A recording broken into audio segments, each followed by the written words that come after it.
How will we know? We won't know. It Let's says guess. waiting on Nanu app. It is not. Waiting on Nano app. Oh god. Uh-oh. Hey, there we Hello. are.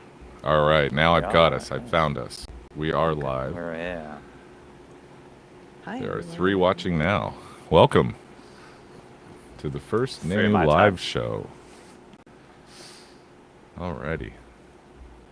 I know, right? Our first live stream. Oh no, technically it's our second live stream, but that was more of a watch along. This is our first, Oh, yeah, that's right. our own live stream, you could say.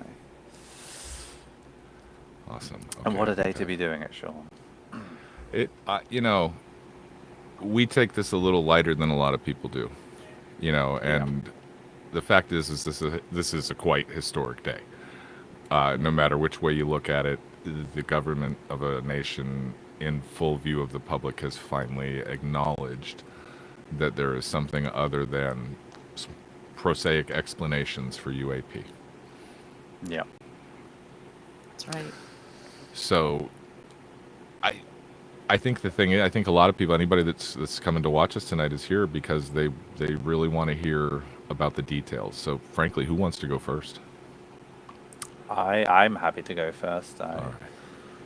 I think no, I haven't had a chance to go through every single file, but one that has really, I suppose, grasped my attention has been the Gemini 7 kind of audio. I don't know if anyone's listened to the audio, but there's audio about 2 astronauts in orbit. Say, Houston, we have a bogey at 10 o'clock high. The astronauts reported several objects, brilliant particles against the background, and that audio was classified for 61 years. 61 years NASA and the government have kept that little incident by the astronauts in orbit on Gemini 7. And why, why they... I think that's going to be one of the biggest questions or comments today is why, why this, why that, why for 61 years has no one known about this, amongst many other files that have been released. We've got the ones from the Apollo missions, the pictures as well. They're the other ones that have sparked my interest. And for me, it's always going to be the historical ones that spark my interest. It's the ones that are 50, 60, 70, 80 years old, the ones where what we would call modern technology, modern drones, they can't be confused because, they didn't exist back then. It's very different. And then you have UAPs reported in space, and that just adds a whole other layer to it all. So that's the first one that's really kind of spoken out to me is the Gemini 7 missions. Zach, I what agree. go ahead. Go ahead, Susan. Oh, I agree. I just think those older cases, like you said, there wasn't the technology that we have now that could be an explanation that some people would go to. The tethered incident where the tether has broken through or free, and then there's all those little bitty dots and orbs going around. When I first looked at that, it looked like a petri dish to me because it just looks like germs or microbes or something. But yeah, it is just fascinating, and fascinating as to why did this all have to be hidden for so long.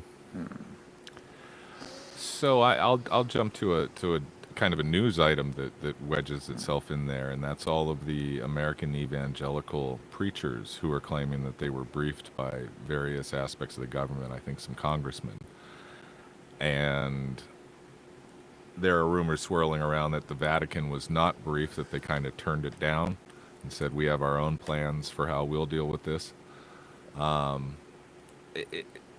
It's a lousy example of the fact that I think all of us kind of knew something was up. And now that you finally told us, yeah, something's up, it's feels a little disrespectful, if that makes sense, to finally have them go, yeah, well, yeah, we said you guys were all crazy, but now we're going to start peeling away the onion. Right. I mean, think of the people's lives that have been ruined by coming out with what they've experienced and being told they were crazy or worse. Yeah. Yeah. Zach, did your former active duty, did you get a chance to look at a lot of the data? What was your sense of what we got from a? Did you feel like a lot of it was? I thought some of what I saw was prosaic, and obviously Yeah. prosaic. What was your take on it?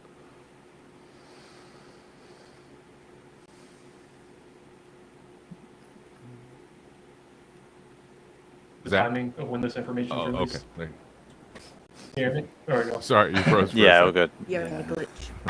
I'm already trying to be silenced. It's okay. No, I'd say a few things for me is one is always the timing of when information like this is released, because to me it always signals that there's either something else that's possibly going on in the background, or it's to draw attention away from another ongoing event. Mhm. And even with the press release that I saw like on X Twitter, the wording is always very carefully chosen. So it's never a direct sentiment in the essence that they're trying to do a show of goodwill and good faith. It's always to sprinkle down breadcrumbs to show that they're listening and paying attention to you. Yeah, it's still not enough for you to draw a solid, coherent picture. It's one thing as an individual, if you have a vivid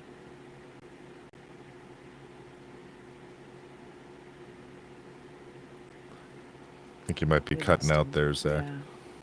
Yeah. and Yeah, adaptable. there we go. Here, I might have to disconnect and join again. Okay. All good, all good. Yeah, that Zach raises a really good point. This comes at a time of least credibility for this administration, and we're talking about 80 to 100 years worth of data that they say they're going to begin releasing. This is how they've chose to the opener, but they made that happen in a matter of weeks or months, and that data is very old when there's laws in place in this country that they were supposed to have provided data concerning a certain island and a certain deceased financier first. So is it partially distraction? And who's advising them as to what's the least amount you can say right now that's going to tantalize some and placate others? Most of the comments, the majority of the comments that I saw on different sites today were people discussing that very topic of these aren't the files we were expecting or we're waiting for. Yep. Nick, back to you though. Yeah. I agree with you. It's the Apollo stuff is the most interesting, and the things from the early space program. Do you think that there's something we can glean from that now? Do you think we can look back at the interviews with the Apollo astronauts and finally read that mood and understand it?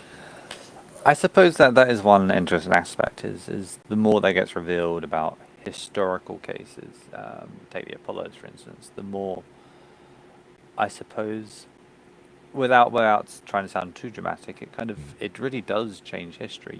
We have this one version of events at the moment, at least from the mainstream, but as the layers of this UAP phenomena, onion you could say, peel themselves back, it's going to change our viewpoints and opinions on the Apollo missions, and then my curiosity leads to, what have the Russians, what have the Chinese seen, what the other space missions seen that they've kept classified over all the years, it's, I suppose, one aspect of this phenomena is, we're very much in the Western kind of eyes of it all, but actually, it is a global phenomena, and it's also a phenomena that now officially transcends our planet. It's happening in space, like officially,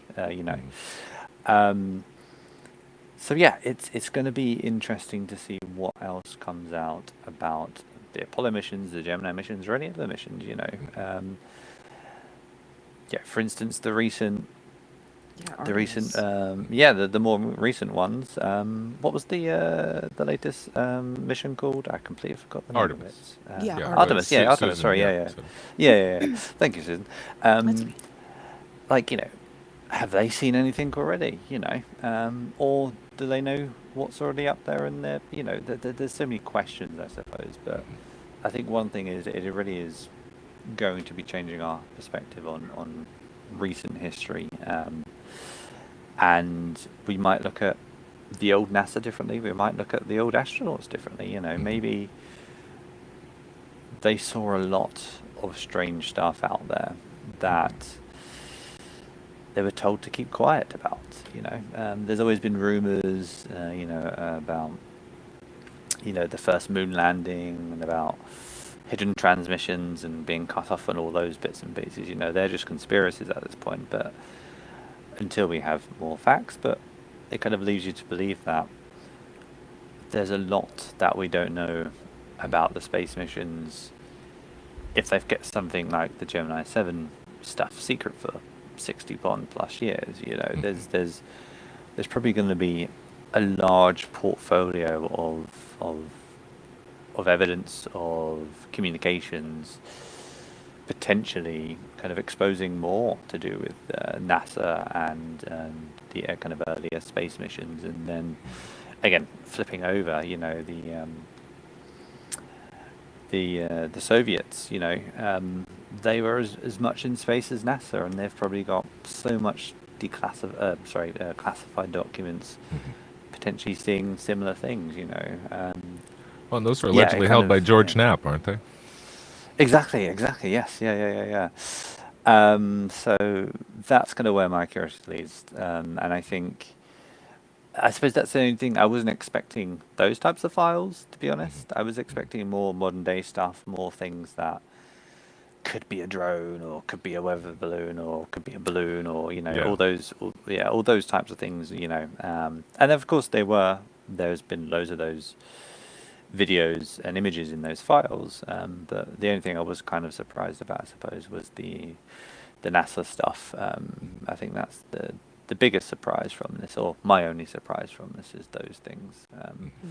And then hearing the audios as well, it's actually a positive thing, not just a paper transcript, but actually hearing their voices as they say these things. That was, I suppose, that's how they should release, all points of evidence: video, pictures, transcribes, and audio. Not just one piece of evidence. They should release the whole ecosystem of it. I really look forward to seeing if that audio matches the alleged audio captured by various ham radio operators at the time. That's right. But hey, let me put the brakes on really quick and say we've got Zach back, and now David's arrived, and we kind of just started on the hoof. So, Nick, it's past 1 a.m. in the UK where you are, and I know you weren't thinking about hanging out for the whole time. Would you like to introduce yourself, and then we can go around real quick? Yeah, sure. So I'm Nicholas. I'm from the UK.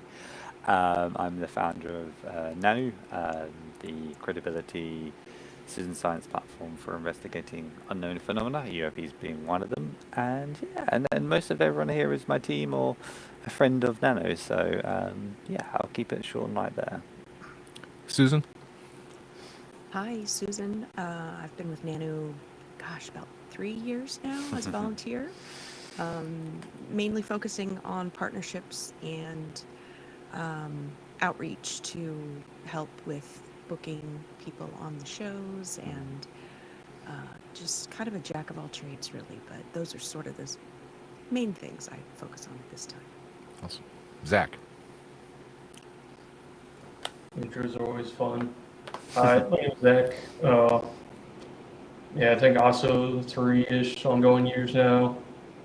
And also, like Susan, I'm kind of just nice to have little bots in the back, but I'd say primarily focuses on analysis, any of the reports coming out, and as well as essentially a general advisor type role. Awesome. David, this is our first time meeting, so I don't mean to put you on the spot, but it's your turn. Yeah, well, thank you very much. My name is David Hooper. I'm the founder of Eldeon. We're a startup, and we build UAP detection systems. And just to give you a brief overview of what we actually build, we have a low-cost passive radar device that we sell for $500. It's called Nemesis. It's made to be affordable, and it's made for anyone to have access to radar data. And then we have another type of product that's more like an enterprise-grade system. It's called Dionysus. It's a 25-plus sensor system across acoustic sensing, radio sensing, quantum sensing, even biometric, and some more that we have modeled after Arrow's Gremlin project. And so we sell that for a very high price of $25,000. I know for everyday people it's not what people can afford, but there is a demand for that.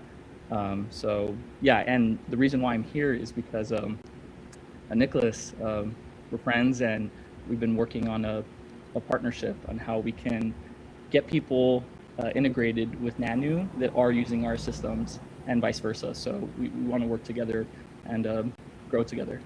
That's amazing. Absolutely. What's your take on today? Oh my God. I mean, where do I even start? Top of mind, I mean, I don't mean to be, I'll just be honest. I mean, like, I'm thinking about like the people that I've been pitching to, right? Like investors. I think for us as a startup company, having taken, VC money, this is really like a positive signal to them saying like, hey, there's actually like, the government's talking about it, the executive branch is talking about it, there's more activity. And so for them, that may land better in terms of like, okay, how much are they willing to invest? And so that's top of mind. I just had a pitch on Monday. And so hopefully that is well received, especially with this news. Aside from the business side of things and more like thinking about the people and the community, like finally, one thing though, like I was texting my friends, I've known them since like UC Berkeley and stuff. Brilliant people, worked at Anduril, like new defense startups. And I've been trying to like tell them like, guys, UAPs are real. Like, we all have this kind of thing. And they're just still not with it. Like, no matter what it is, they're still asking like, oh, like what's the best video there is? Or like, and like, oh, hasn't disclosure already happened? You told us like it's happened. I'm like, yeah, it's a process, right? And so I guess my comments on that is like, you can't win everyone. And I think even for the people that are skeptical, I think it's right for them to want to have data. And that's what it's all about, right? And that's the goal of our company. And so I'm trying to like balance it out between like, I have friends who are experiencers. I know what that's about, that is valid and there's truth to that, obviously. But then where's the disconnect with people that are so skeptical and how do we bridge that? I think initiatives like Nanu are totally about merging that and how do you connect people on different sides of the table, right? And so that's why I love the work that Nicholas is doing and everybody else is working on, right? To connect people from different sides. So yeah, that's what I'm thinking about today. Susan, from a marketing angle, what do you see here? Do you think this is going to just start a tidal wave? I do. I think it's opening up the conversation to evolving from fringe to a movement into emerging like ecosystem.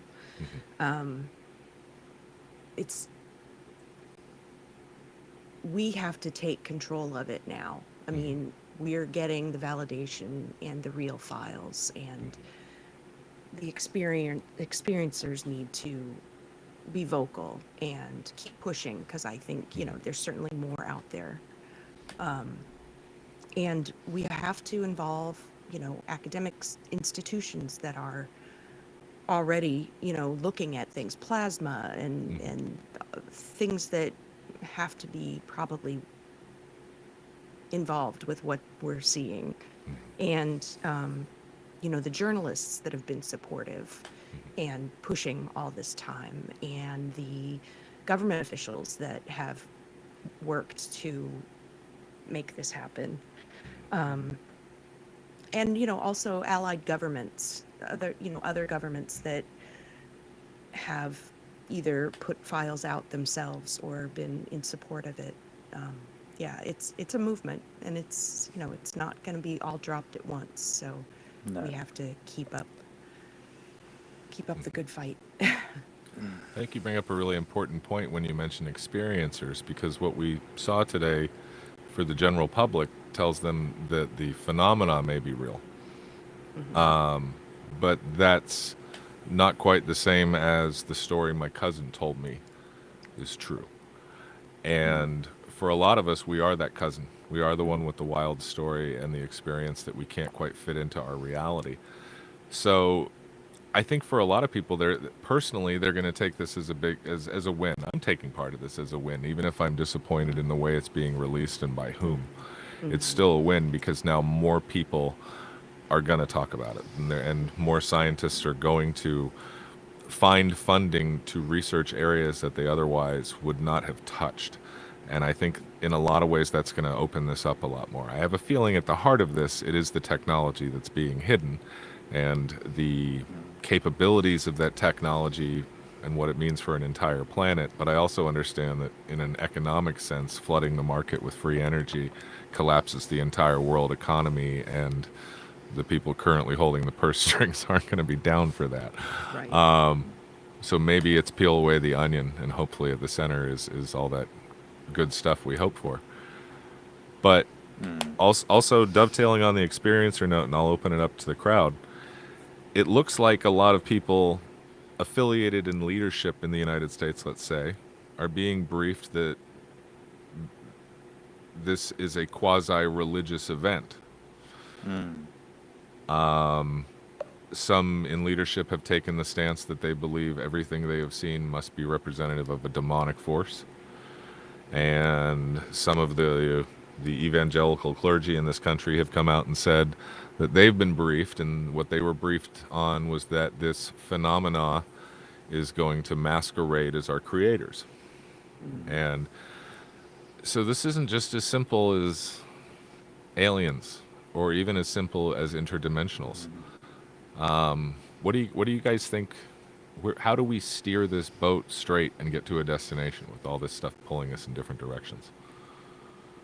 It's the I think $50,000 question. it is, yeah. I think that's where humanity as a whole, it's personal belief versus external facts. I think a lot of people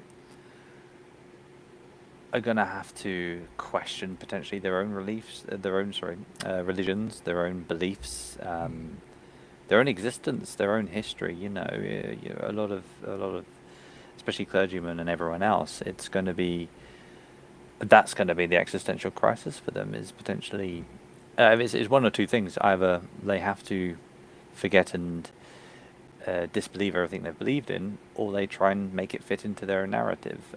And one way of doing that is to say, they are the devil, or they're not from this world, they're from whatever, So I think there's going to be, I don't know what the percentage is, but like a 50-50 split of people questioning their own beliefs in religion, and then other people trying to make it fit their narrative. And there's no right or wrong answer to that, I don't think, because it really is a personal belief. But I think you can see extremes either way.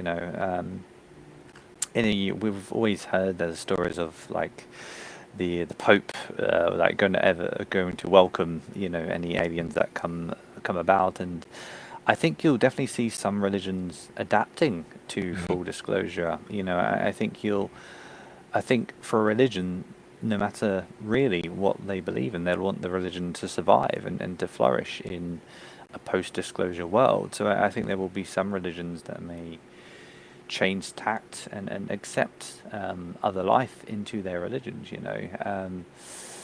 Whether that's a Buddhist alien or whatever you wanna go down the route for. But I think that at some point you'll see some religions accept it, you see some religions deny it, and you'll see some religions question themselves. And I think it's going to be different for the religions as a whole and the person that is religious. And yeah, there's definitely going to be a lot of change, don't get me wrong. Some of it good, some of it bad, and some of it ugly, but I think, there's going to be a lot of self-questioning going forward, and hopefully, on a positive note, a lot of welcoming people as well. I think, the one good thing about religion is it is community, it is welcoming, it is being a part of a bigger family. And I think on the positive and optimistic side of me is hopefully that portrays to a post-disclosure world in one form or another, trying to keep some optimism alive, I suppose. So anyway, that's my 2 cents on that.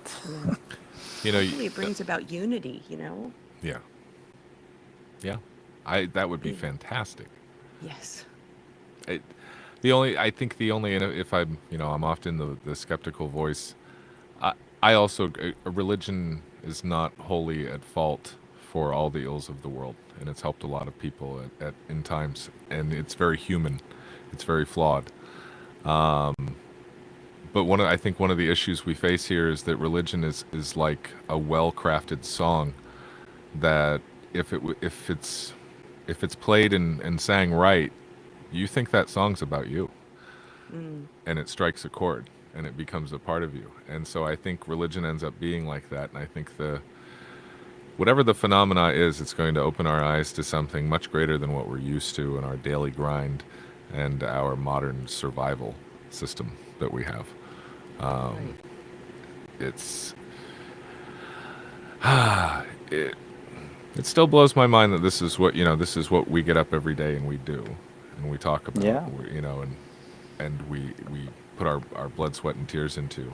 But I still can't think of a generally more important topic other than, feeding everyone and clothing everyone and making sure we're all safe and have water across the globe.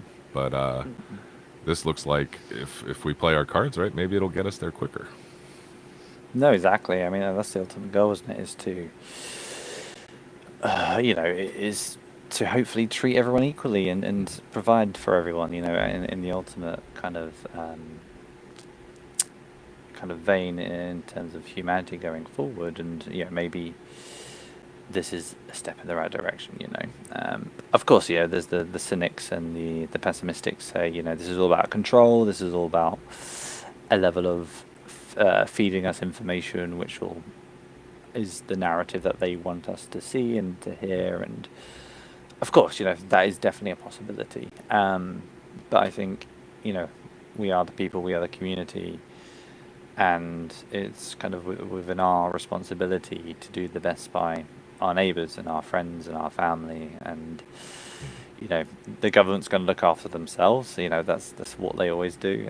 So it's our job to look after everyone else. And as long as there are good communities out there and good people and people trying to collaborate and partner and just work together and having these discussions that we're having at this time. I don't think when I was growing up watching the X-Files or Close Encounters of the Third Kind, I think 30 years later I'd be kind of having this type of discussion and looking through all the British tabloids who all have articles about this. It really has hit the mainstream in the UK, and that's something I never thought I'd see. I thought it would always be an American topic, I suppose.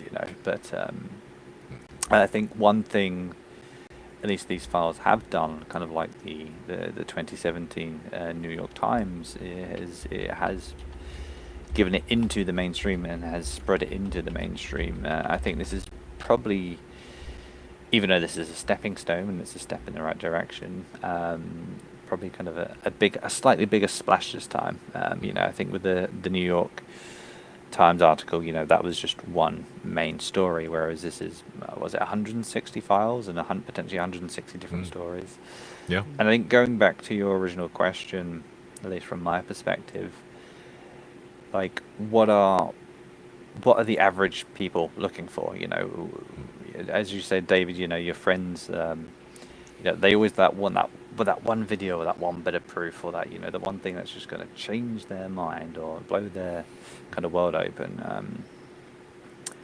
I don't know if that video exists, per se. I suppose hopefully one day we'll find out. But I think going back to my interest with the historical sightings, I think for people to really truly believe, it kind of almost has to come from a very awe-inspiring account, and I think nothing kind of beats them from astronauts.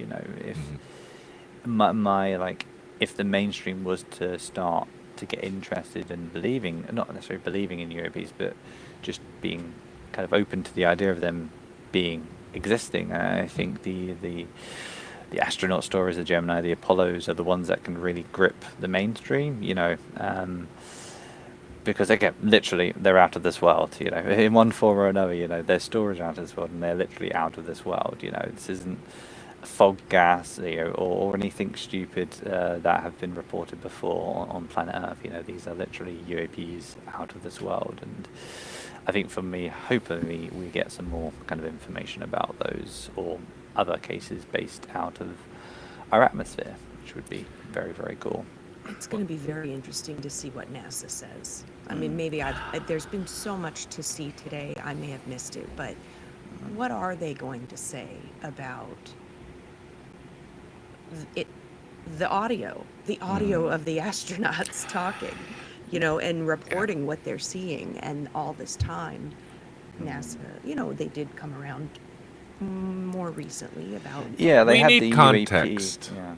Yeah, we right. need context of how this worked out institutionally and generationally within NASA, because this couldn't have been kept secret, not at the level. If people were picking it up on ham radio, you're talking about 100 people in the command center and on the radio in and around, the various ancillary things that it takes to run that operation, regardless of whether you're at the Cape or elsewhere, JPL or in Texas, etc.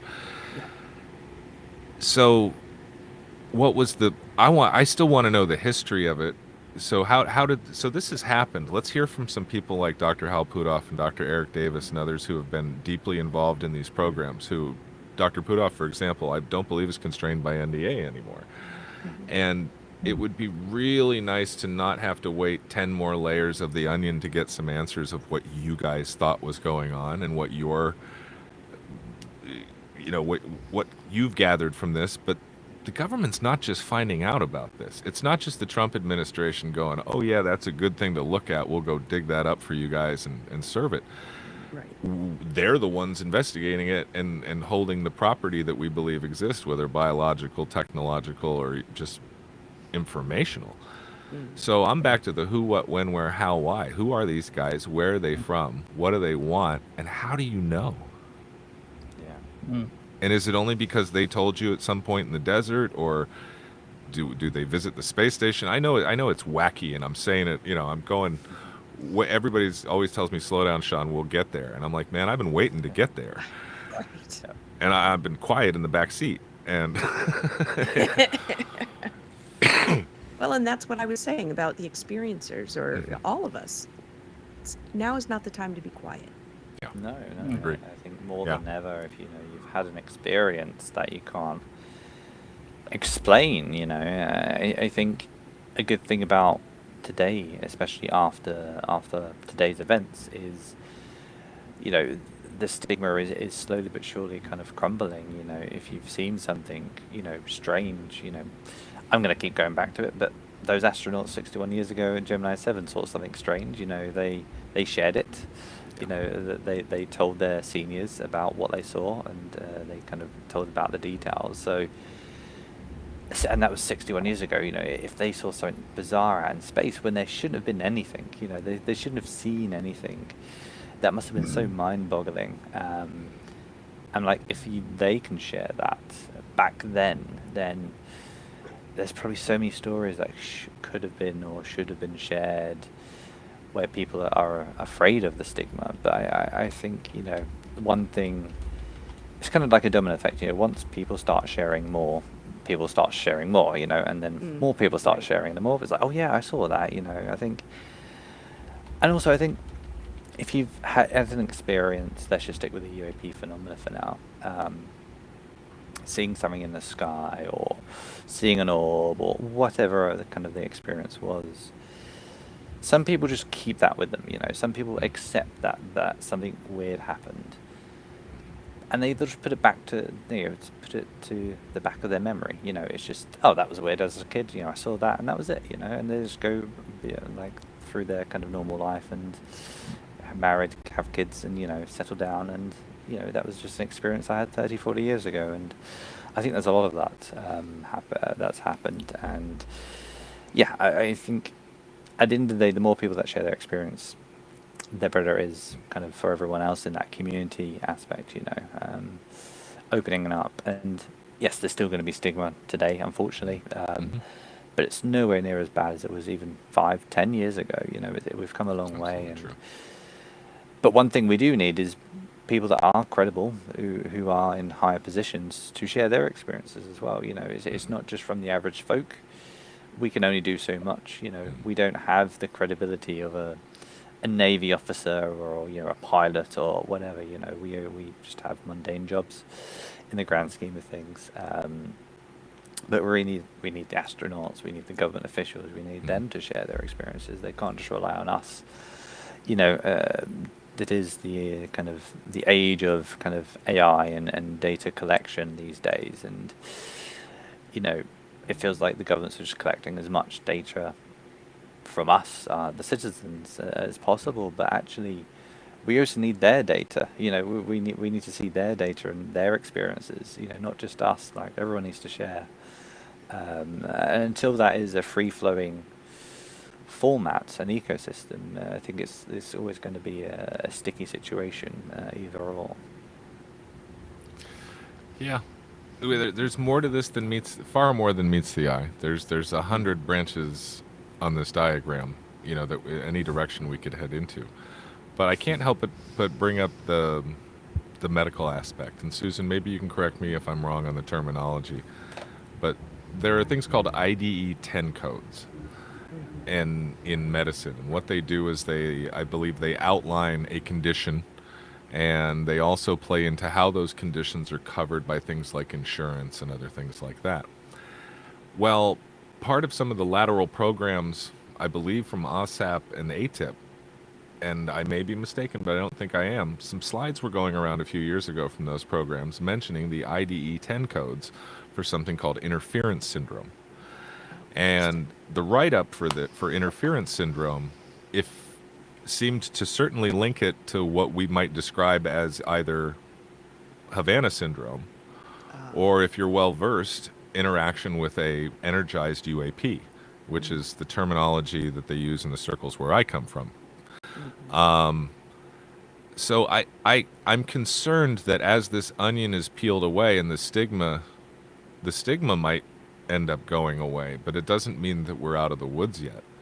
Right. It looks like somebody, and I'll give it to you in a sec, but it looks like we're trying to get out of the way of a huge legal battle going on for experiencers, and to easily corral them into an area. Yeah, maybe so. I've read about that with the orbs as well, that you don't get 6 feet close to them, you know. Yeah, it's very interesting to put those things together. Yeah, I wonder also, I mean, about the mental health, behavioral health ICD codes as well, you know, PTSD, and there's a lot of effects from just witnessing these things. Is this enough for someone to call their insurance company and claim that the care that they wish to receive should be covered because the United States government has claimed that my experience is real? Right, exactly. And are those IDE-10 codes that were going around a way to get ahead of that? It just it bothers me that we don't look to care. We look to ensconce our wealth. I guess, I don't know, I'm reaching for too many words here. That's very interesting thought.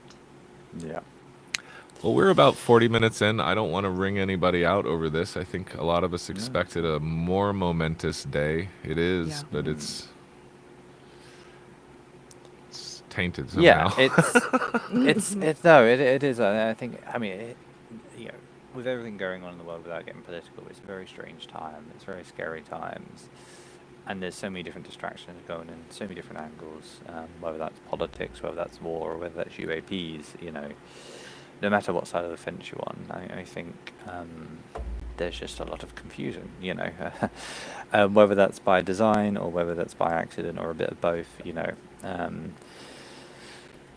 And again, I think the way they've been talking about the UAP files, at least this first batch, I hope we get more, at least the way they've been released, I don't think has been done very well. I think, to be honest, the website I mentioned behind the scenes, but it looks like it's been done in Claude, It has the classic kind of Claude color scheme and UI design.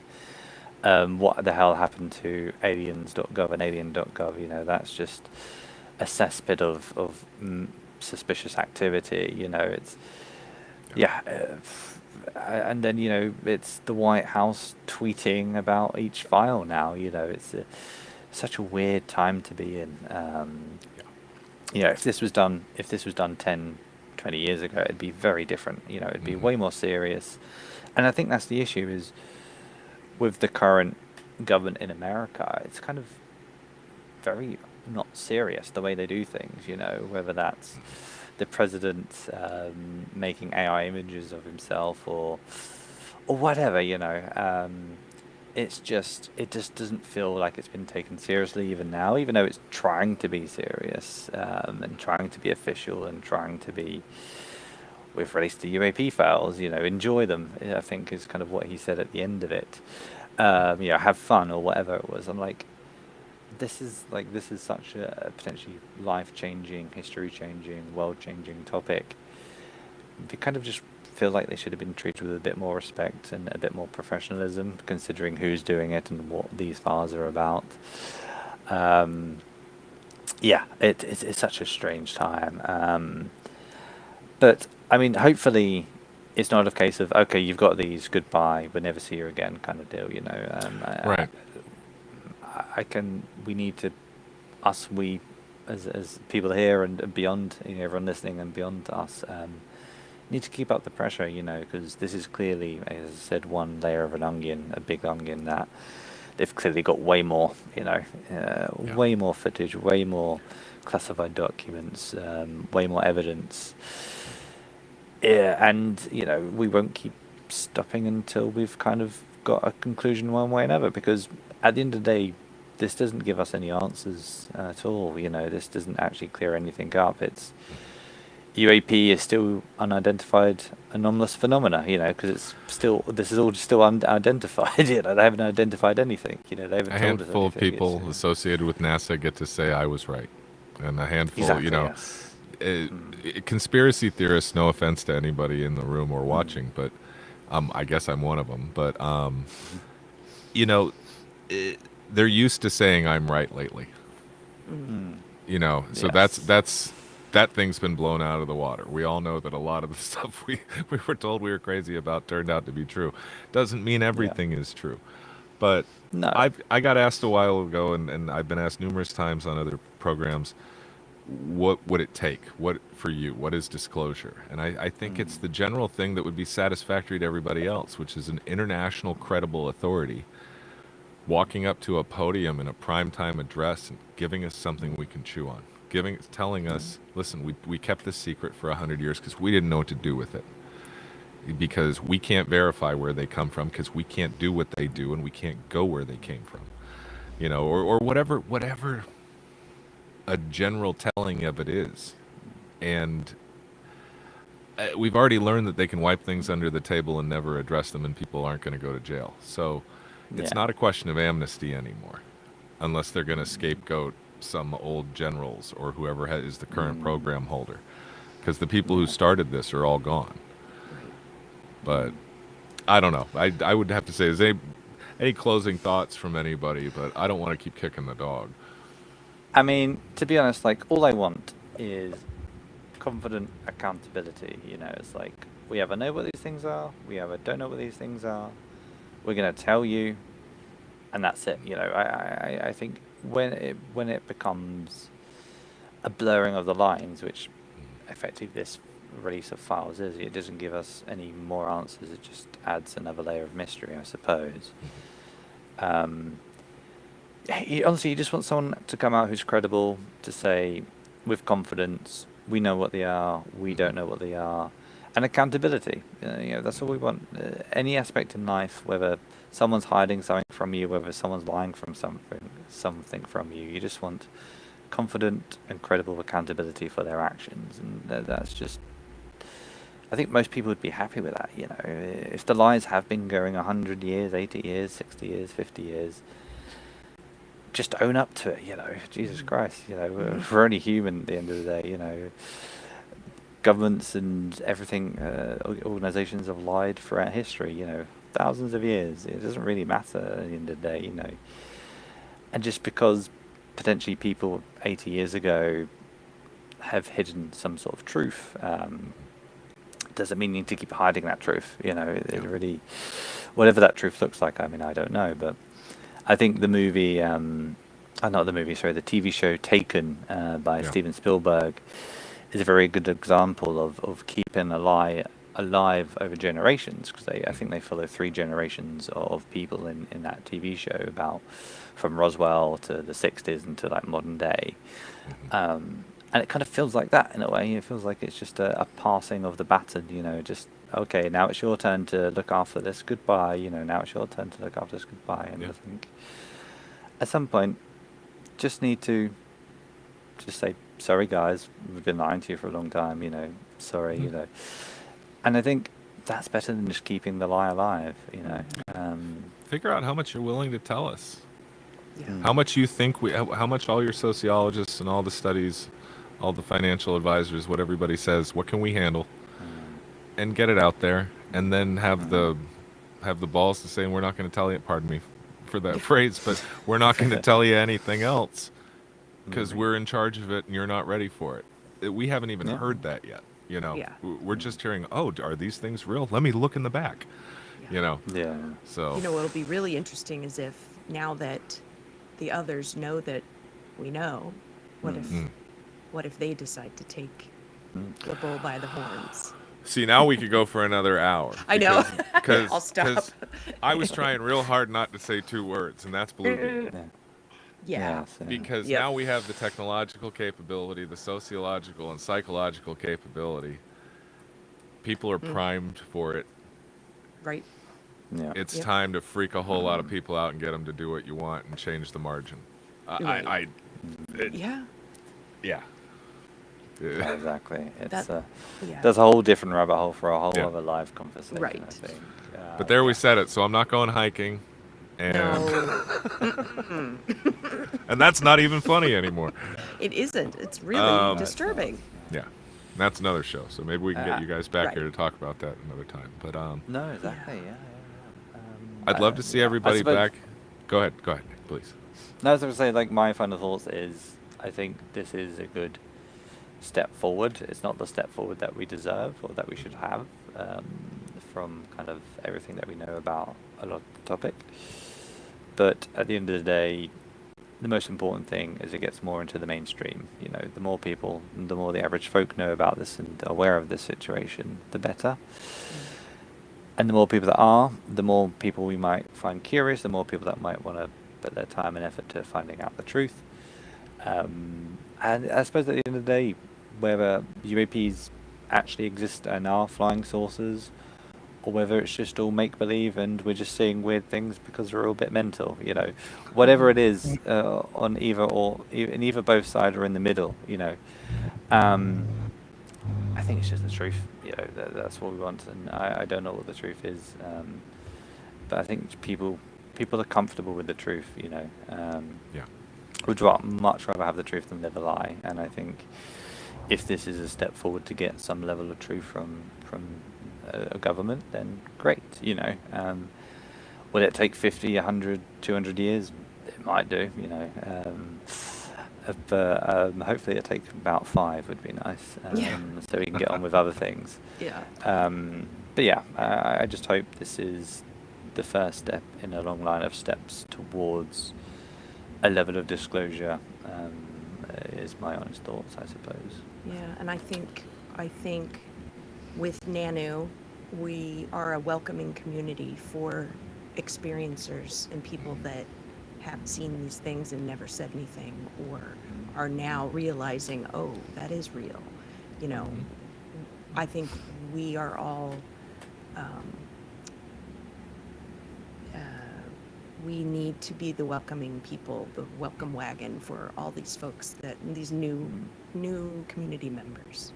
No, exactly. Whether you're an experiencer, a researcher, or an enthusiast, I think ideally we want a collaboration, a collection of building a community on Nanu with a bit of everyone from all walks of life, you know, whether that's David, you and your startup working with us, or whether that's Sean and Susan experiences, and Zach, you know, someone who's very, very curious about all this topic. You know, I think it doesn't matter if you've seen anything or not. You know, curious minds is kind of what we want at Nanu. And yeah, again, we would love to welcome you to our platform, one step at a time. You know, there's no rush or no kind of take on if you should use us or not. But I suppose, yeah, Susan, you're right. You know, we're welcoming a bunch of people, and we'd hopefully like to see you there one day, and hopefully we'll get some more files that we can talk about, and as you said, Sean, continue this conversation another time. But I'll leave final thoughts to other people now. Anybody? Well, yeah, I'll chime in here. Go ahead. If you guys don't mind. No, Yeah, please. Just some final thoughts. I try to balance out the practicality of talking about all these different issues that we deal with, as well as like the more woo stuff, right? And where I'm at currently is the pressing need is, how do we support experiencers and skeptics to get the truth themselves, right? And so it goes back to capabilities, right? And the real capabilities is with like the government. They have all this unlimited money from our tax dollars. And so what I'm surprised to see coming out of all this news cycle is really a hope and some inspiration for the next generation of kids, teenagers, high school students, and college students, and more. They'd be like, oh, I'm inspired about this. Okay, maybe UFOs are weird, but what is there? Because that's what inspired me originally. That's what got me interested in attending the Soul Conference, and then going out, and then building, and then meeting experiencers, and then having experiences myself. So I think it's not exactly what we wanted, right? It's not as professional, not as serious, and someone going to the podium and stating it like matter of fact, like, hey, this is what we know, this is what we don't know, this is what you can't know. But I'm still hopeful. And I like that someone chimed in earlier saying, like, we have to be optimistic. You know, you can be a pessimistic, but what does that contribute, right? So what I'm really hopeful for is that this new wave is going to inspire all these new people, and it's going to help us build the next generation of tools to go get the data, right? Yeah. That's what I'm all in it for, and that's what's inspiring me every day. And so I'm so thankful, like, talking to you guys, reminding myself, like, hey, there are people, it's worth fighting this fight and continuing on. So yeah, thankful to be here with you guys. Likewise, Thank David. Yeah, absolutely. Go on, Zach. So I'll try to rapid fire these off. First thing to our group and anyone listening, you're not crazy. You know, there's only so much that the brain can imagine and picture almost the way a dream would be. But if you have these events that they're just so out of left field, and there's nothing that's happened in your life that can even begin to explain how that became and essentially came into fruition, there's some ground merit to what you've experienced, what you've seen, what you've heard. Another part is almost similar to Sean. I always try to keep myself grounded in both what I believe and what I believe other people I think they believe, because it's very easy to get into 2 a.m. shower thoughts and you have all this stuff and it sounds amazing, but it's not until you compare that or vocalize it to someone else do you actually see the merit with it. And I've done it multiple times. Like Nick and me have had multiple conversations. There's a lot of things we agree on. There's other things that may be different stances, but we at least have the respect to show that it's both heard and understood. So with that being said, I know for me, what I've been coming to a lot recently is, and what I appreciate, is don't get to the point where you hear something, even us talking, and take this information to heart. You know, go out, question it. Make sure you understand how you got that information. If it's something that you can see through data points that you could point to, if it's something opinionated or emotional that you're actually behind and can understand, rather than your critique of argument is, oh, I heard so-and-so say it. As everyone else has said, yes, it'd be very beneficial if we had a representative figure, whether that's in the United States government, a foreign government, come out and use their credibility and reputation to say such things. But in the day, they're still a person. They still have their own thoughts. They may have their own agenda. I'm not going to bastardize every politician that we have out there, because there are some good ones. But make sure you understand how you feel through the use of critical thinking, again, rather than just how someone else may feel. And then last thing I'll say, if I remember the point, all right, also, as we've been saying, we need to strive towards a sense of unity, but through unity also is a sense of compromise, which I would say is the most lacking thing that we have, not just as one nation, but the world of most individuals are very grounded in what they think, how they think, why they think, and is a very hard concept to sometimes reach across the field. I always like to picture World War I to me because it makes sense. There's a lot of opinions where you're in one trench, the person you're talking to is in the other one, but neither person will never make ground if you don't get out of the trench and actually make that progress towards each other. So even with all this information coming out, be critical in a positive way. For those that you may have that are loved ones or friends, if they are skeptics, don't see it as a defiant stance. It may just be a simple case of maybe their brain operates a little bit differently, or maybe there's other pressing matters in their life that take away that attention from these sort of topics. So it may not be a sense that they don't care about UFOs, aliens, and what exists beyond. Their mindset may simply be, how am I going to get food tomorrow? Am I still going to have a place to stay? And part of that employs, just basic human decency and compassion. It's very easy to put people in buckets. It's very human to categorize and label other individuals. But I think the best way forward is, if you find yourself in these conversations, whether you bring it up or you just happen by it, present what you think, explain your logic. If they accept it and you get into a greater conversation, that's awesome. If they start becoming emotionally defensive, maybe they're throwing some words at you, just walk away. It's not worth it. Maybe they'll come around. Those are really good points. That day's just not today. All right, I think I got most of what I want to say. We're approaching the last couple of minutes of our promised format. Susan, would you like to? Yeah. That was great, Zach. You hit so many good points there. We could spin that off into a syllabus on how to look out for each other. Right. Yeah. Susan. Quickly, yeah. I mean, I'm just thinking of more questions of what I want to know. Like, look at all the cave paintings from millions of years ago that depict what looks like aliens. Sure. Is that going to come into play? Mm-hmm. Yeah. It's interesting that the Vatican had decided to hold off on their commenting and being involved. I have a lot of questions and wanting answers. So I'll look forward to more drops of info and discussing it with all of you. Well, I hope everybody will bring those questions to Nanu. That app is the best place you can go to bring an anomalous experience and have it discussed with people who are going to be understanding and not stigmatize you for it. I've always said that if we got 100 people in a circle and put something as simple as a coffee cup in the center, it would take all 100 of those people to completely describe that object, because none of us would be able to see what's on the other side.